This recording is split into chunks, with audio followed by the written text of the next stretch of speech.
Chief justice Suryakant Sharma, जिन पर इतने गंभीर आरोप थे कि सुप्रीम कोर्ट के जज ने खुद लिखित में उनकी अपॉइंटमेंट का विरोध किया था, फिर भी 2025 में उन्हीं को भारत का चीफ जस्टिस ऑफ इंडिया बना दिया गया। 12 जनवरी 2018 सुप्रीम कोर्ट के एक सिटिंग जज जस्टिस आदर्श कुमार गोयल उस समय के चीफ जस्टिस दीपक मिश्रा को एक कॉन्फिडेंशियल लेटर लिखते हैं। गोयल लिखते हैं, I am in respectful disagreement. क्यों? क्योंकि जस्टिस गोयल के पास पहले से ही एक फाइल थी मार्च 2017 की, जिसमें उन्होंने खुद लिखा था कि जस्टिस सूर्यकांत शर्मा की संपत्ति की स्वतंत्र जांच होनी चाहिए, और उस फाइल में सिर्फ करप्शन का जिक्र नहीं था बल्कि कास्टिज्म का भी जिक्र था। अब उस दूसरे दस्तावेज पर आते हैं जो इस पूरी कहानी की बुनियाद है। चंडीगढ़ के एक बिल्डर सतीश कुमार जैन अपने एफिडेविट में ये दावा करते हैं कि उन्होंने जस्टिस सूर्यकांत शर्मा के लिए 4 प्रॉपर्टियों की डील की थी, जिनमें बिक्री के कागजात पर लिखी गई कीमत असली कीमत से करोड़ों रुपए कम दिखाई गई थी। सतीश जैन ने अपने एफिडेविट में लिखा कि जस्टिस कांत ने उनसे हिमाचल प्रदेश की कुमारहट्टी के नाहन रोड पर स्थित एक फार्म हाउस वाली बेनामी प्रॉपर्टी को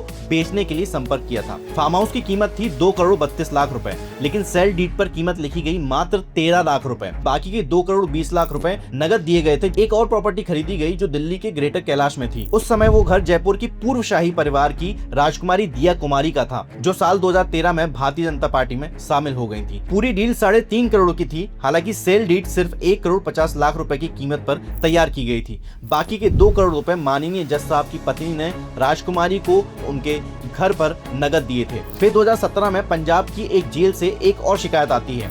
कैदी सुरजीत सिंह का आरोप था कि जमानत के बदले रिश्वत ली गई थी।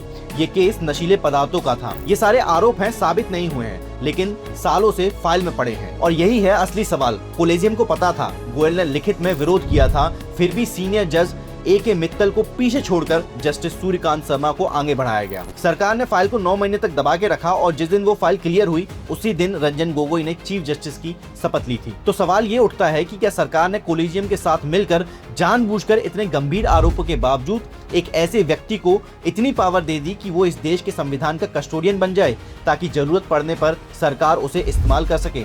ये सिर्फ एक अनुमान है, कोई साबित तथ्य नहीं है। लेकिन जुलाई 2026 में जब दिल्ली पुलिस पर NTA और नीट पेपर लीक के खिलाफ प्रदर्शन कर रहे छात्रों के साथ बर्बरता का आरोप लगा, तो उन्हीं चीफ जस्टिस सूर्यकांत शर्मा ने याचिका को सुनने से यह कहकर इनकार कर दिया कि हमें वीडियो देखने में कोई दिलचस्पी नहीं है, हमारे पास टाइम नहीं है। अब जरा जस्टिस सूर्यकांत द्वारा सुने गए कुछ इंपॉर्टेंट केसेस की लिस्ट देखिए। Article 370 Pegasus spyware case, sedition law और बिहार इलेक्टोरल रोल डिवीजन, इतने इंपॉर्टेंट केस इन्होंने सुने हैं। मेरा सवाल सिर्फ इतना है कि क्या चीफ जस्टिस सूर्यकांत शर्मा जी ने वाकई में इन मामलों को निष्पक्ष रहकर सुना होगा, या फिर सरकार के दबाव में आकर फैसले दिए होंगे?